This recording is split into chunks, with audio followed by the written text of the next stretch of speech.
Hi everybody, welcome to meeting 6 of this course. Now we finally get into Introduction to Cascading Style Sheets. It's an exciting time if you're just getting into it. I believe personally, of all the things I've taught, CSS is probably the most complicated, but it's also the most effective.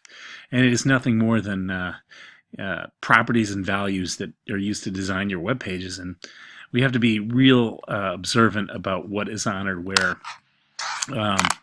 In fact, before I forget, let's go ahead and just for kicks, what I'm going to do is open up Chrome real quick and show you a couple of things. I like PowerPoint. PowerPoint's fine for this course, but there's a couple of things that we should know, and that is this website right here. It's called Can I Use? And the beauty of this is you put in whatever you want. Like, let's say it's a background. Something like that. And it'll tell you, there's the background property. Now there's a bunch of background properties, but there's also background color. Let's try that one. That's pretty popular. And let me shut this off here. So anyway, this tells you which browsers will honor it. And background color is honored by everything, unless we go back to IE, which, as you see from the date here, 2009, so we don't really have to worry about that. But there are going to be a few things that that you can't use. Just what comes to mind is SQLite. There's something like this is not working at IE or Firefox or any of those. Anyway, so caniuse.com is one of the ones that I would recommend you know. There's also something that I wanted to mention the other day in my lecture. It's called TinyPNG. And what you can do here is you can drag any image and it'll compress it for free. So what I do is I take my entire folder of images from my website, drag it in here, up to 20 images, and it compresses it perfectly. If you're handy at Photoshop, feel free to use that. That compression tool is fantastic. This is just a quick fix. So those are two things that you should bookmark. Anyway, back to the presentation here, because CSS is a bomb. Anyway. It's the W3 standard. That's the World Wide Web Consortium.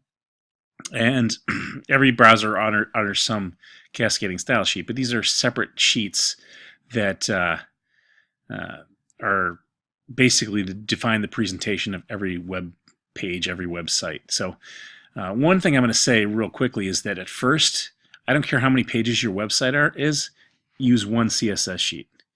And you do that because you want to load all your styles before the HTML loads. So that way the browser can cache those values. As you get older and you get more experience, then you can kind of break it up a little bit. And I'll show you some examples in this course. But for now, one CSS for the entire website. Okay, you'll thank me. But anyway, this is about design and display. So right now we're at CSS level 3. We can do a lot of things with it. We can animate a lot of things that maybe some people associated with JavaScript in the past. We can now use CSS to do. We can use active gradients.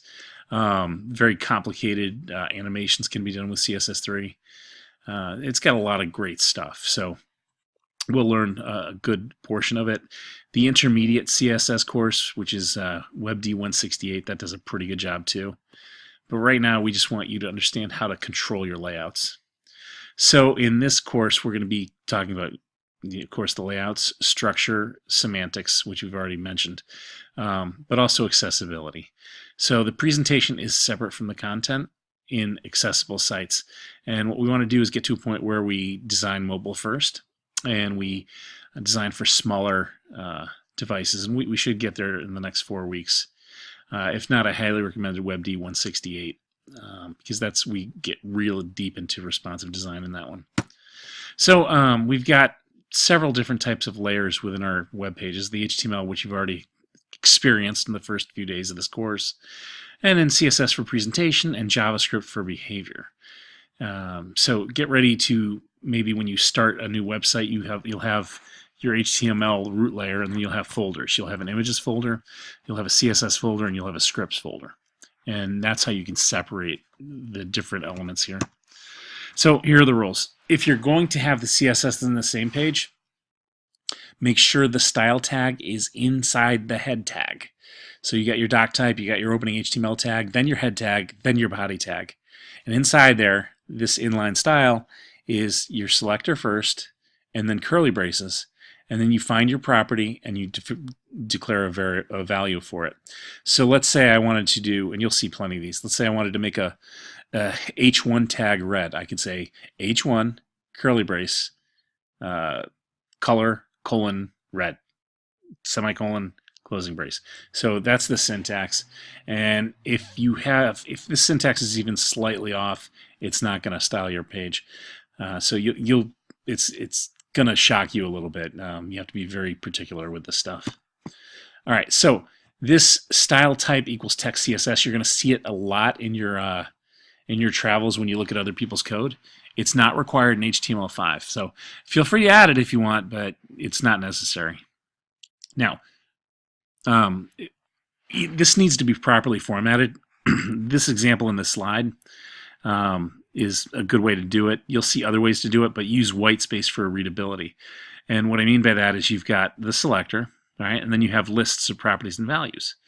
So when you separate the space, it should be property value on each line. I don't recommend having multiple properties and values in one line. I recommend the top here. So you do property, space, colon, space, value. And because these things can get rather long.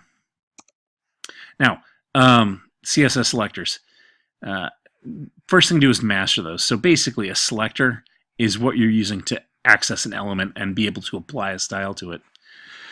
And at first we'll just use the tags themselves, then we'll figure out how to add classes and IDs, and we can access the elements that way. So in the overview of the course, actually, I kind of went over this already, but that was just a stepping stone for what we're trying to do.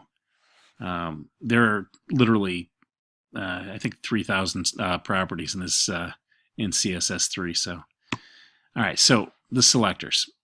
Any HTML element for now. So you could tag H2, section, article, footer, header, P tags, UL, LI, all of those. Any selector, any HTML element.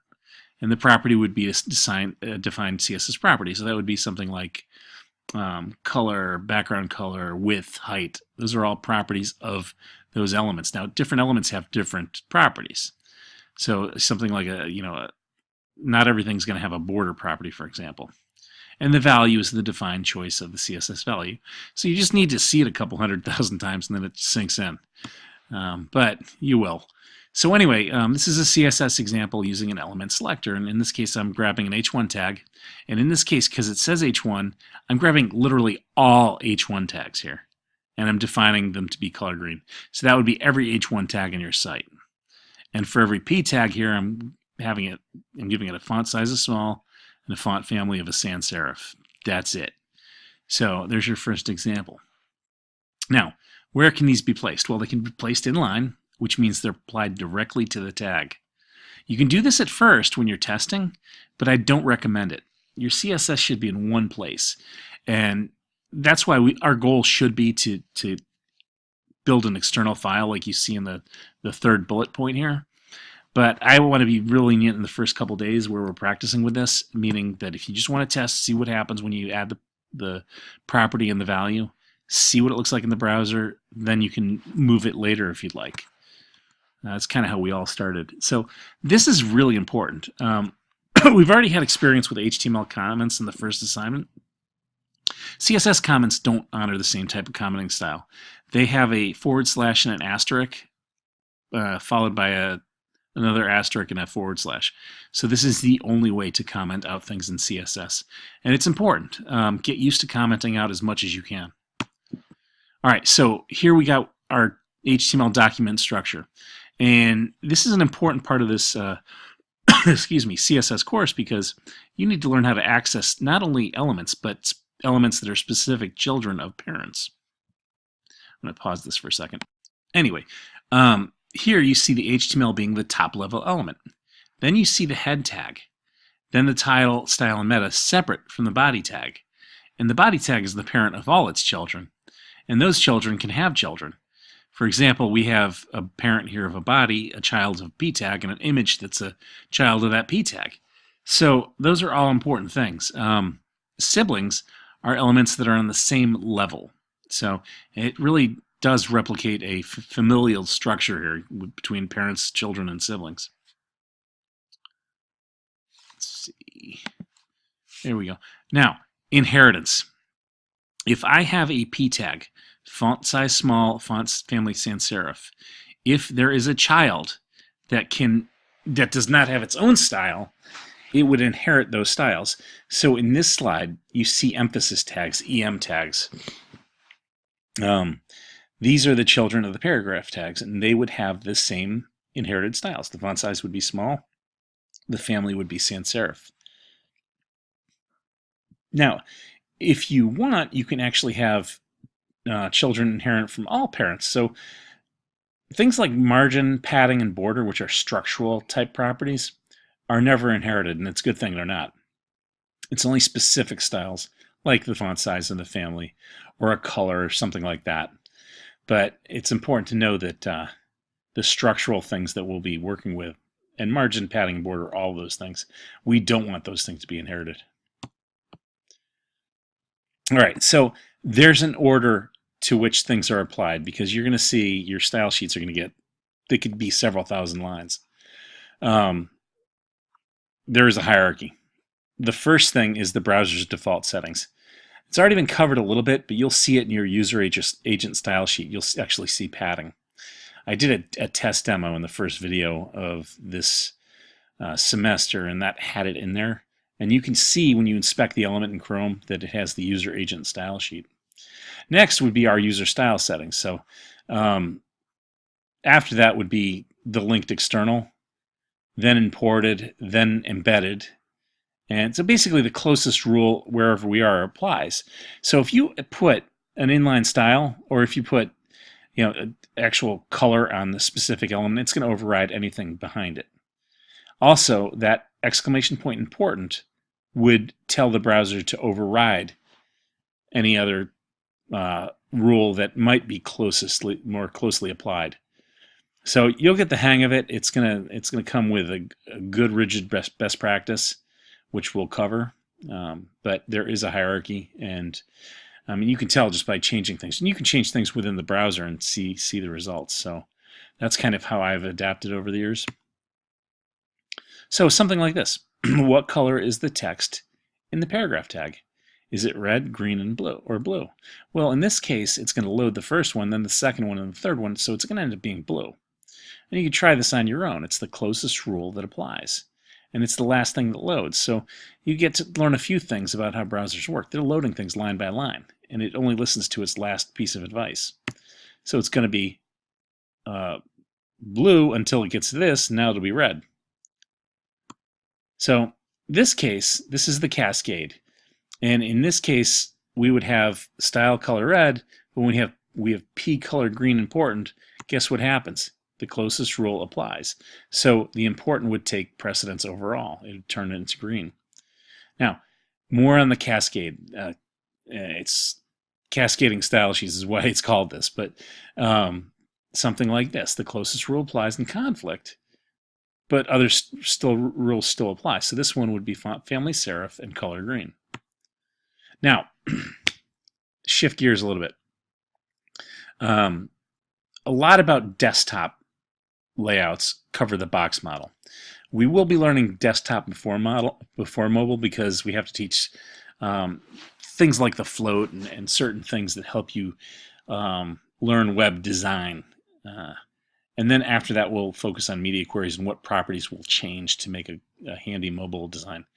But if you use borders, let's say we made everything a border, you can see the layout of each element, and then you can just delete it later. Now, because we're in chapters 11 and 12, a little bit about fonts here. Generally, and I might deviate from the PowerPoint just because there's I don't like to be handcuffed to this thing, but generally you want a sans serif font for readable text. The headers, design, things like that, logos, feel free to have fun. But as far as readability, sans serif is a good one. Now, you can have any font you want on a page, and I'm going to go back to Chrome here. And what I'm going to do is show you another groovy website that I like to use. And remember, you can have any font you want, but you have to embed the font if you think the user's device doesn't have the font installed. So when we look at this CSS font stack, we can see sans serif fonts that are all pretty web friendly for, and I'm talking about paragraphs worth of text, because it's really tough to read on the web. Things like Arial, you see that it's supported by both Windows and Mac, right? Some of these aren't so great. Look at Optima, Windows 252. So what I could do is just embed the Optima font. And when you click on this, it'll actually give you the font stack. So this is the Optima font right here. And they have the stack just means that Optima, if Optima is in the user's device, they use Sego, then Sego UI, Candera, Calibri, all the way down to Arial and then down to sans serif. So this is a really handy device for not only writing CSS, but telling you the stack. Because sometimes you'll see something in the stack that not many people have, and you still want to use something like it and satisfy the Mac people, but you want to have a backup. And so that's how the font stack works. Now we go back to our presentation here. We'll see that we're starting with Arial.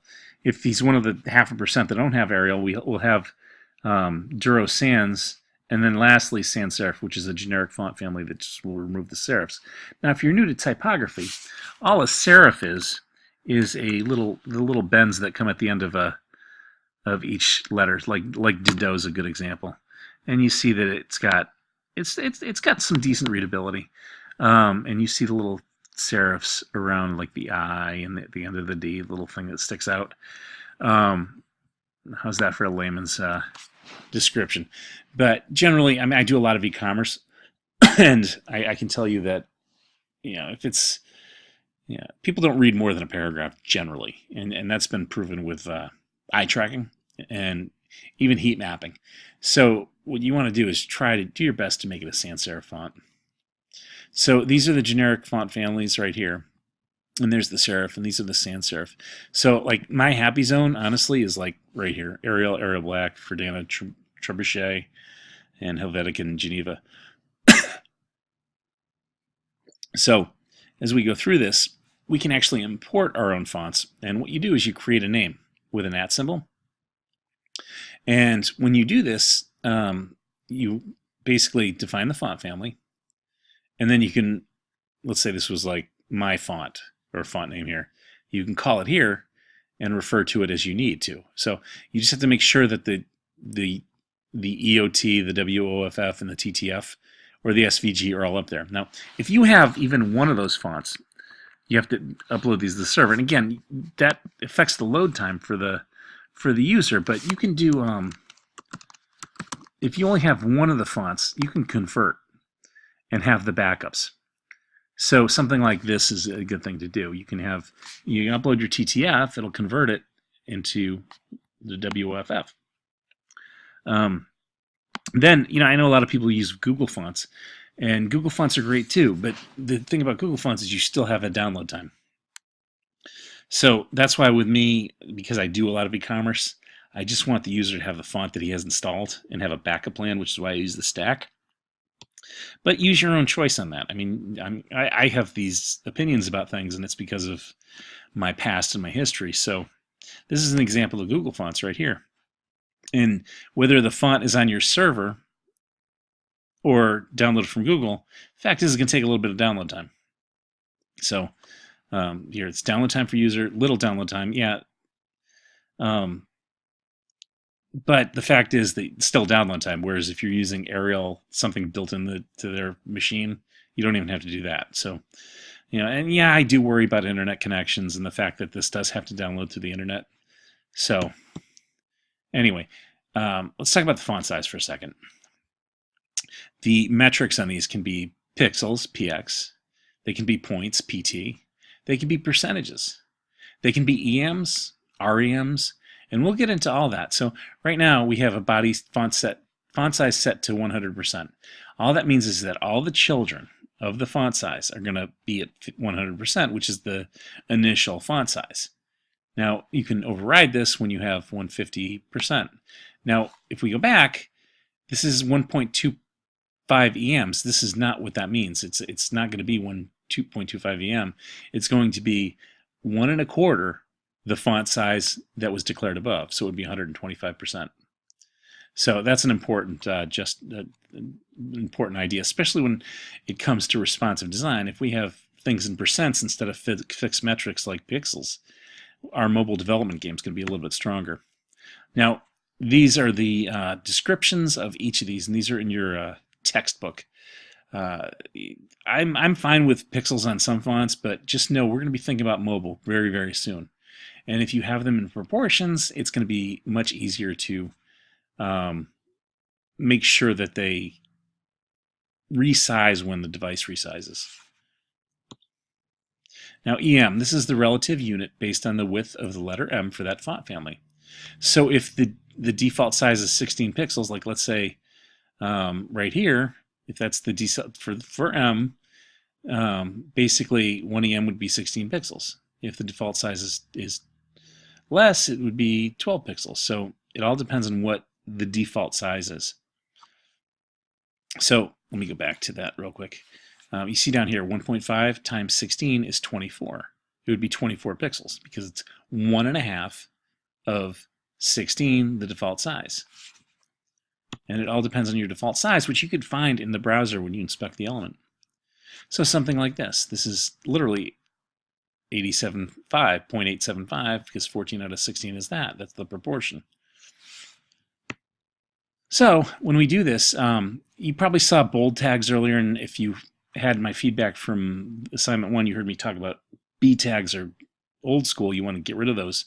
That's because we want our font weight decided by CSS. And we'll still use a strong tag because it has a semantic value. It says, hey, this is important. But look at all the values for font weight that we have. Normal, bold, bolder, lighter. And with fonts, you can actually do shorthanded for this and have the font and have all elements of it applied in one selector. I'll show you that in a second. But you've got normal, bold, lighter, 100 through 900, and that's how thick the stroke is on the boldness. And these are the examples of the font style. You got normal, italic, oblique, and inherit. And so we really want to remove any kind of HTML attributes that were previously used to lay out fonts and really move to using values. And this is font variant. This is another property affecting fonts. And you see it's normal, small caps, inherit, and the default is going to be normal every time. So all these have a default, which means if they have a default and you don't need to change it, you don't even list it in your CSS. There's no point. So in this case, I have the shorthand property. I have H2, and I'm doing bold, 1.5 EM, sans serif.